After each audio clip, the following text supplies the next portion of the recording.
Who is blocking your ministry vision? We're talking about a few different options today on the Church Revitalization Podcast. Hello, and welcome to the Church Revitalization Podcast, brought to you by the Malphurs Group team, where each week we tackle important, actionable topics to help churches thrive. And now, here's your hosts, Scott Ball and A.J. Mathieu. Welcome to the Church Revitalization Podcast. My name is Scott Ball. I'm joined by my friend and co-host, A.J. Mathieu. That's me. Round of applause. We'll put that in later. Yeah, we won't, but hopefully you, as you're driving, or you're listening, you're sitting there at your computer, just give a little clap for my friend A.J. All right. Today we're talking about who's blocking your ministry vision. I guess from the very top, let me give props to the founder of our organization, Dr. Aubrey Malphurs. He's with the Lord now, but he first wrote this book, Developing a Vision for Ministry, all the way back in 1992, if you can believe it. And then it went through 3 editions. So this latest version, I think, came out in, what was it, AJ? 2015. 2015. So I mean, that's got 10 years on it, but it's a great read, holds up really well. And the inspiration for today's article and podcast episode comes from chapter 8, the final chapter, which is about preserving the vision. This is a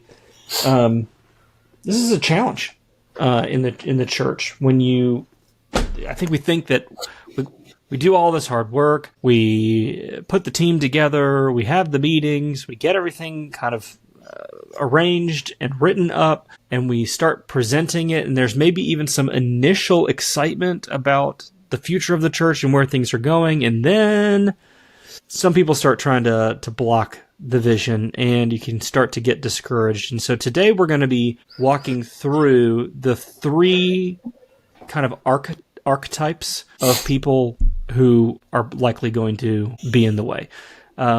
But maybe before we dive into that, AJ, I think maybe let's take a step back for a second and look at a biblical example of this. We see this in Scripture, that when there's a vision presented, sometimes there's some resistance. Yeah, for sure. This is a book near and dear to your heart, I know, Scott, the book of Nehemiah, and it's been brought up on the podcast numerous times, but for good reason. I think there's so many great parallels, between church revitalization and the work of rebuilding Jerusalem, the walls and the city and the people and Aubrey harkens back also to Nehemiah in that he comes back on the scene, returns to Jerusalem, with this vision to rebuild the walls, and is met with opposition, both internally and externally, meaning the remnant there of the Israelites, the Jews, and the people outside, the beyond Jerusalem that didn't want to see those walls get built either. I don't know, Scott, you think the internal opposition came as a surprise to Nehemiah? Did he figure I'm marching in? I got the power of the king behind me. Everybody's going to welcome me with open arms, and this is just going to go swimmingly. Or do you think he anticipated internal opposition? I don't know. I have no idea what he was thinking necessarily, but you have to remember for Nehemiah that the problem that he's seeking to resolve is a problem that had existed for 100 years. Yeah. And one does not resolve an entrenched 100-year problem in as few days as he does, without encountering resistance. Because whenever you have a problem like that, then there's probably an entrenched bureaucracy. There's a reason why the problem hasn't been solved. That's a great point. And the problem is usually people, and not the problem itself. Yeah, man, you know what? Okay, this is a great point, because it is with frequency. We get a call from a pastor, maybe some other leader in the church. We have a conversation about what are the options for revitalization. Give them some good information. They take it back to, a meeting or a series of meetings, and then the conclusion becomes, we think we can do this ourselves. And you have to ask, and you and I offline ask each other this whenever we come across this. If you think you can do it now, how come you haven't done it prior to now? And that's Nehemiah's situation. We got 100 years of the walls being down, and there's a reason, and it's because there was people there that didn't want to or had other excuses for it, just like commonly in the church. And maybe even some legitimate reasons, like, I mean, the political, when they're under Babylon, then, well, first of all, when they're under Babylon, basically no one is living there at that point anyway, who is Jewish. It's only when Persia allows them to start coming back that they start coming back. So I guess to be generous, this is a problem that they had the potential of solving for maybe only 30 years or something like that. So but it's still a decades-long problem at this point. Yeah, it could have been resolved. They've started rebuilding the temple and so on. So I mean, it isn't like they hadn't done anything, but the walls themselves are in ruins. And yeah, you're right that you have Nehemiah, who he's an outsider in that he's never lived in Jerusalem, but he's an insider in that he is part of the family, so to speak, as a Jew. Yeah. And so he's like, it's time. It's time to solve this problem. We don't need to get into all this. A lot of the criticism that he's getting is that people were accusing him of self-dealing. Well, you're just in this for you. And he's like, wait, what? Far be it. Like, I'm not in this for me, and in fact, the allowance that he was supposed to be getting as the governor, he uses to feed the people, and his assistants and so on. Like, he's not making money, doing this. And that's a common argument even in modern political landscapes, that you're saying you're here to do something for us, but we think you really are just doing this for yourself. You're just doing this for yourself. Yeah.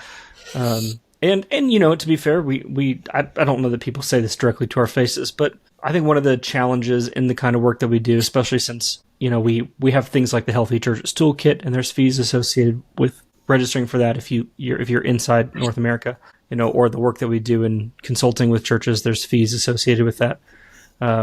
People don't have to shop too much to realize that our fees are as low as anybody's that you would encounter, except maybe a denomination that's offering something for free. We can't do things entirely for free. But you get accused of, well, you're just trying to make a buck. And that isn't, we want to feed our families. We have an obligation to our families. Yeah. That isn't our motivation. We do things all the time for people at no cost. And we're not bragging about that.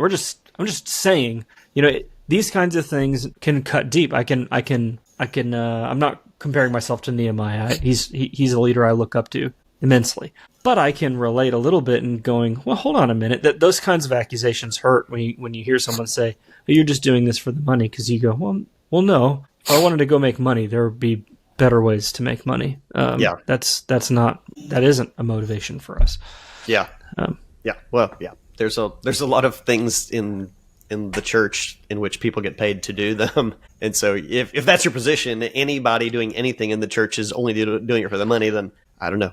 See how many pastors we have if they're not compensated. See how many, other leaders we have. We don't have to go down that. I was just saying, like, I mean, but it's related in the sense that, I guess we're kind of getting to the heart of the matter. We're going to get into these archetypes because that's the heart of this episode. But I think that this is the challenge. Actually, we're touching on, even in our own little corner of this, is that when people come and attack you, it's easy to feel defensive and go, well, hold on, and that's not. You're attacking my motivations, and you don't know what my motivations are. Yeah. I can say it. I can say that's not my motivation. But you could go, well then why do you charge money for anything at all? I go, well, because I don't know, I got a mortgage payment. That's why. Yeah. My bank doesn't take hopes and dreams and aspirations as a form of payment, and good intentions. So that doesn't make me motivated by money. Anyways, I think that, and extrapolate that out. So when when you talk about division in your church, you want to change something, you want to do something different. God's given a bold vision for the future of your church, and someone says something about you that hurts you. Well, they accuse your theological positions, or they accuse you just want to become a celebrity pastor, or, this is all about your ego, or you're a narcissist, or whatever it might be. It's easy to go, well, hold on a minute. That's not my motivation. That's not why I'm doing this. I'm not doing this so that we become the coolest church in town. I'm doing this so that we can reach the lost. Like, it's easy to get caught in that trap of feeling defensive about what your motivations are. And Nehemiah does this. That's why the book actually is, I'm sorry, I'm getting sidetracked on this, but the book's a prayer. It's a prayer journal. Nehemiah's like, search my heart, Lord. It's an invitation. Lord, if you see any impugnable offense, please show me. Reveal to me any motive I might have that's impure. Yeah. Anyway, so I think one more setup before we jump into these three archetypes that Aubrey had in there that I think is just really important to keep in mind as well in the external versus internal opposition. External opposition to our vision is often a motivator, people on the outside going, that's crazy. That sometimes with that particular visionary leader and the people that are in support of that vision are like, well, we'll show them, when we unify, we get to work, we work hard, to prove them wrong. It can be a motivator. Whereas the internal opposition can have a much more damaging effect. It almost always has a more damaging effect, because now you might be getting people that are opposing you that you thought were close to you. Something you're excited about. Hey, I've got this great thing. I think the Lord's wanting to do it. And you expect from them also excitement and motivation, and instead you get opposition. That can really cut deep. And I think, we experience this in various parts of life, even, with our family, with our friends, when you have an expectation for something and it turns out to not be that way, you're like, oh my gosh, it's demotivating.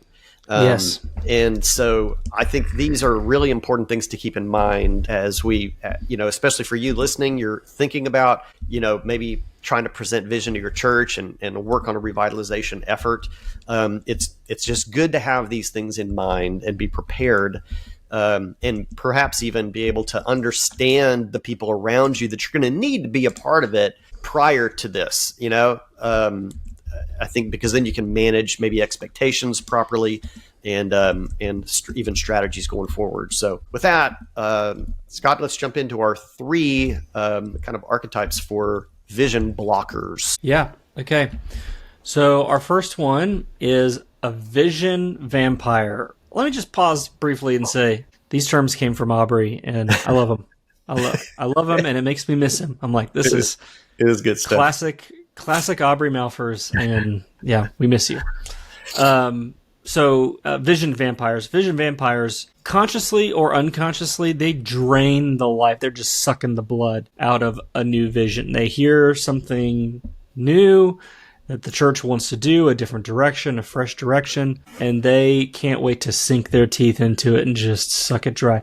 Usually a vision vampire, though, has some sort of principled motivation. They see the vision as an attack on something fundamental to the existence of the church. And I think the point that's worth remembering here is that vision vampires are often well-intentioned in that they see themselves as defenders of the faith, and they don't have a clear understanding on the difference between something that is essential and something that is preferential, just their preferences versus something that's, truly rooted in Scripture. So maybe it would be best to think of an example. This is a common one that I see pop up in lots of churches, and that would be moving to 2 services. So if a church is growing and they're like, we need to go to 2 services to accommodate the space, it does not take long for a vision vampire to crop up. Sometimes they're even on staff or they're on the board, and they go, we can't do that. We can't do that because if we do that, we're not one church anymore. We're actually 2 churches. And they have this fundamental belief that it's not possible to have a healthy church that has 2 services, that it will somehow break the fellowship or cause disunity. And I often point out that if you get in a big enough room, you don't know everybody in there anyway. I mean, because that's usually the argument, right, AJ, that, well, everyone won't know everybody. Well, everybody already doesn't know everybody. So what's the difference? But they think that they're fighting for something biblical, not just it's their preference. Yeah. I had that. You just reminded me. I've mentioned this on the podcast before. I had, I think he was an elder in a church, but definitely a high level leader who really wanted the pastor to know everybody by name and face. I mean, just to memorize the congregation. And right. And I think that's kind of what you're thinking, and I think for him that was like, this is our chief shepherd, and he has to know the sheep. And if he doesn't, then he's not able to do this foundational function of the ministry. So I think again, it was a well-intentioned, though not well thought out, opposition, I believe. When faced with the question of what would that number be, then how many do you think is reasonable for somebody to memorize? He had no clear answer for that. But I think that's kind of along the same lines as what you're speaking of. Yeah, absolutely. So, I think that's definitely the first one, is this vision vampire, and the hallmark of these are people who believe that they're fighting for something fundamental, and that's why they view it as a compulsion. They have to kill this thing, because if they don't, then they're not standing up to it. So the solution to this, obviously, is maybe addressing their core concern pastorally, and go, hey, I think that we might be coming at this from different perspectives. We're moving to 2 services because we don't think it'd be a good stewardship for us to build a new, sanctuary that can seat all of us. We don't think it would be honoring to the Lord to put an artificial cap on the number of people that we should reach. And we're not in a position to plant a church tomorrow.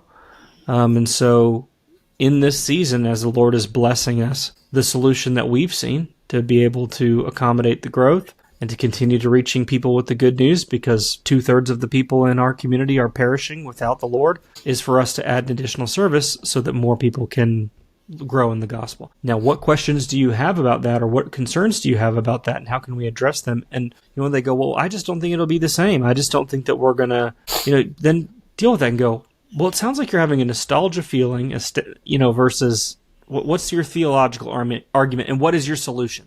What would you see the church do? How would you address this challenge? And let them talk it through, and they may eventually come around to it. But you don't just argue with them.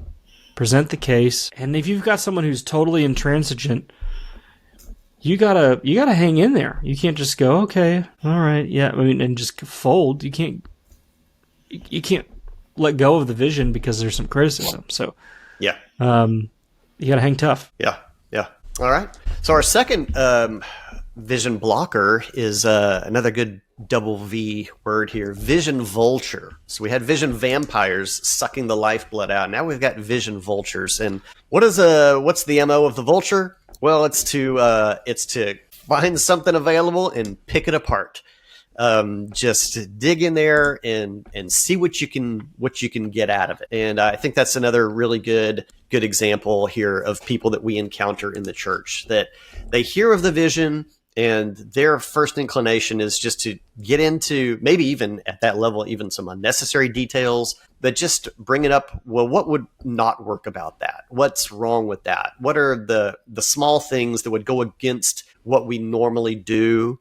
And I mean, this is one for sure. We can all imagine somebody in our mind that we work with or are a part of our church that are just picking at everything. I don't know what their main motivator is. I think that would vary on this type of person. So do they necessarily want to halt the vision, or is this a plea sometimes, to be able to contribute to it? Like let me attack that piece because I have something different that I think would work better in there. So I think there's a variety of underlying motivators for the vision vulture. But regardless, they can, if not, totally squash something, they can be great distractions. I think you're right that they might have different sets of motivations. I mean, some people could just have a critical spirit.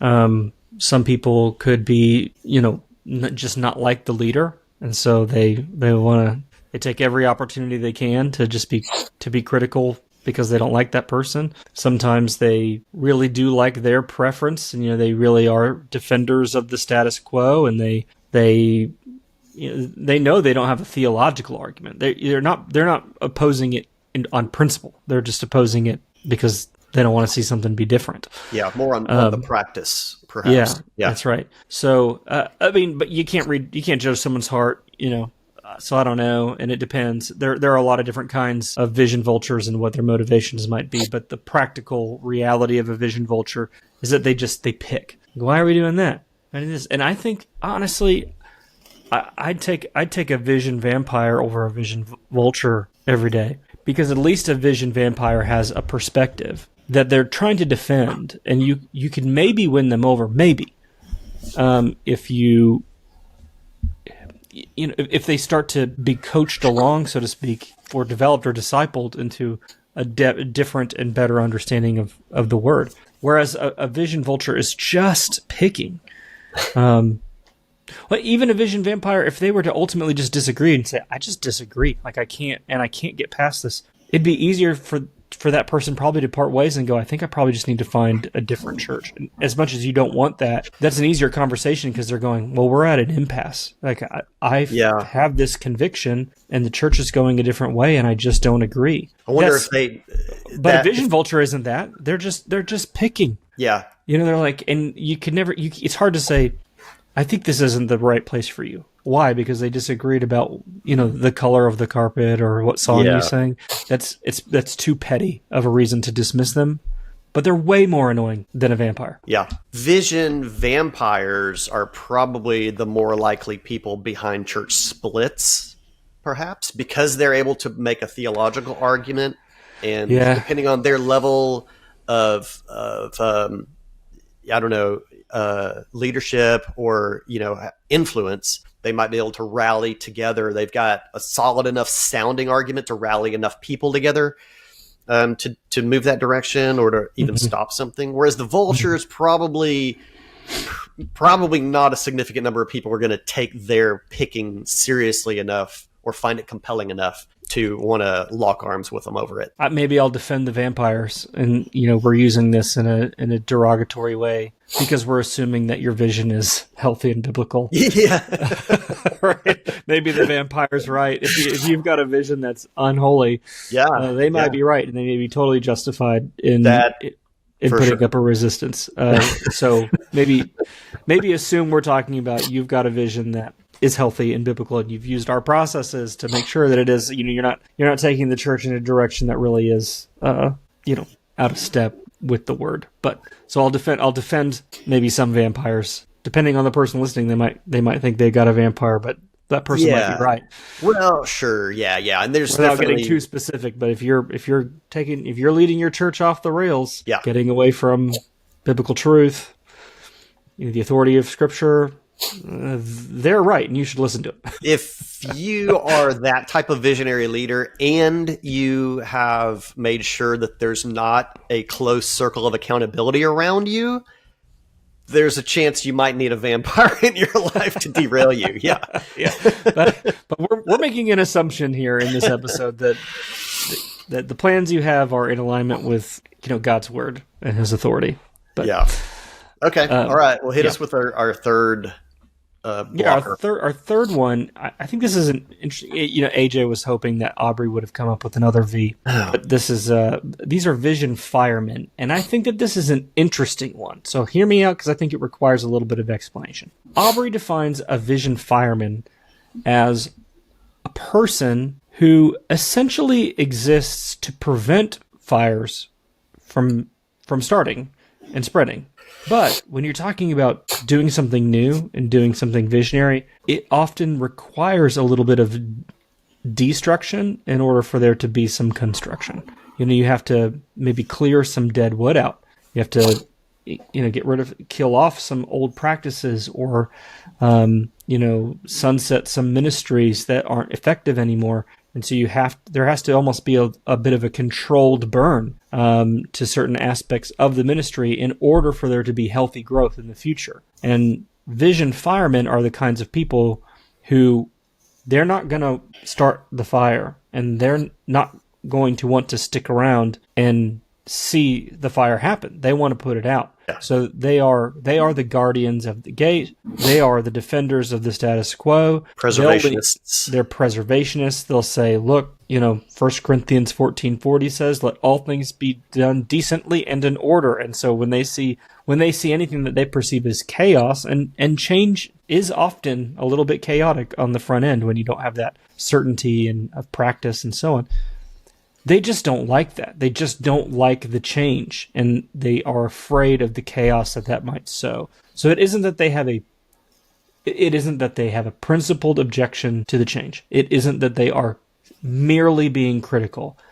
They see themselves as preventers of chaos and preservers of order. And so these are people who are like C's on the disc. They're very conscientious, and they want to see the timeline and the process and the budget, and they're just very concerned that people might be upset or it might, turn things over a little bit. Yeah. So these are okay folks. I think that, and these are often malicious intent. Probably not malicious intent, but these are the people that you actually need to win over because they are ordered, because they are organized, because they're typically good managers. You want to win over those stakeholders because they can be advocates for you if they understand it.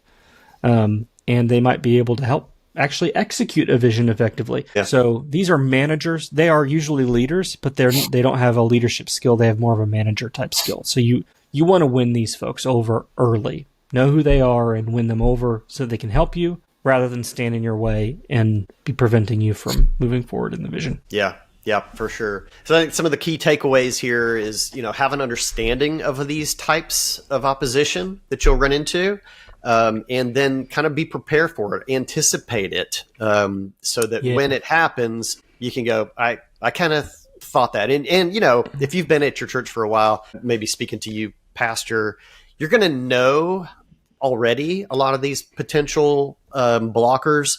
And so, considering these things ahead of time is going to give you a more measured response, thoughtful, prayerful response to that.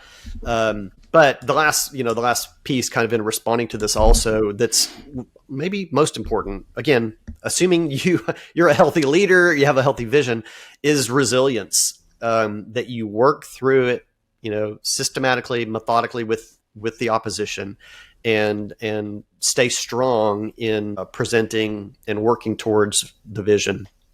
Also assuming that you do have, a pretty good majority. Most of the people are like, yeah, we like this. And this is an area of church revitalization that is a common failure point, is the lack of resilience and the falling back, turning back towards, the old ways in the face of opposition. So it's a really important aspect of revitalization. Yeah, I want to maybe wrap up by just encouraging you this way, and encouraging you the way that how Nehemiah dealt with it. And Aubrey kind of echoes this a little bit in the book in chapter 8, but he talks about remembering God's past, present, and future goodness, his provision, his presence, and his provision. And this is what Nehemiah does. So when Nehemiah goes to the people, he says, you see the trouble we're in, and God has provided for us. His hand is on us. Therefore, we need to strengthen our hands to do the good work. And then the inevitable thing happens, literally in the next verse, is that he starts to get this criticism from Sanballat the Horonite, Tobiah the Ammonite official, and Geshem the Arab. So this is external opposition, but opposition nonetheless. They accuse him. They stand and they're accusing his motivations and so on. Make some accusations, and then I love his response. And this is why I wanted to end with this, AJ, because the boldness and the clarity of this statement. Nehemiah says, "The God of heaven will give us success. We, his servants, will start rebuilding. But as for you, you have no share in Jerusalem. or any claim or historic right to it. He just shuts it down. He says, God will give us success. So he's already from the beginning. It's not about us. It's not about our skills. It's not about what we have. Their accusation against him is that there is a political one. Are you opposing the king? And immediately he doesn't address that. He appeals straight to the Lord and says, no, the Lord is on, his hand is on us. He's providing for us. His presence is here. His power is here. His provision is here. And then he says what we're going to do. We, his servants, will start rebuilding. Not, we're still evaluating things. Don't feel like you need to equivocate. Don't feel like, I got to give it to him. You don't. You can say, we are moving forward in this vision. Yeah. And then to those who, not to the people who just need some convincing, but to the people who truly stand opposed to you in an unholy way, you can say, you have no share in this vision. And yeah. And it works, and it's bold, and it's difficult, but you have to hang tough. Don't capitulate. Don't give in. Yeah. Hang tough. That also reminds me of, is it Isaiah 43? See, I'm doing a new thing. Isn't that where that is? Is it 42 or 43 somewhere? Yeah. I mean, there's a remembrance. Remember who I am. Remember what I've done for you, and then forget the former things. See, I'm doing a new thing. Do you not perceive it? Kind of parallels that as well. That there's a vision. Good stuff, man.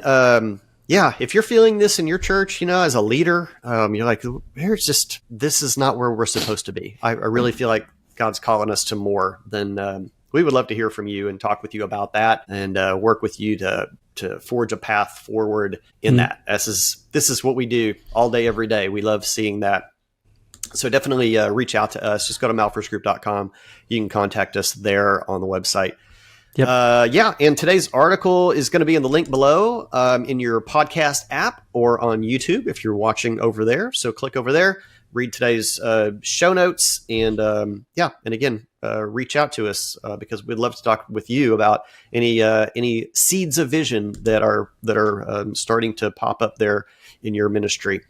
While you're over there, hey, I don't know if we even mentioned it, but sign up for the toolkit. It's a great resource for your church. And there's some amazing tools in there that can help you save time, can bring people together to grow together. So check out the toolkit while you're there. There's a button. There's an obvious button. You'll see it. Thanks for being with us. We will see you again next week on the Church Revitalization Podcast.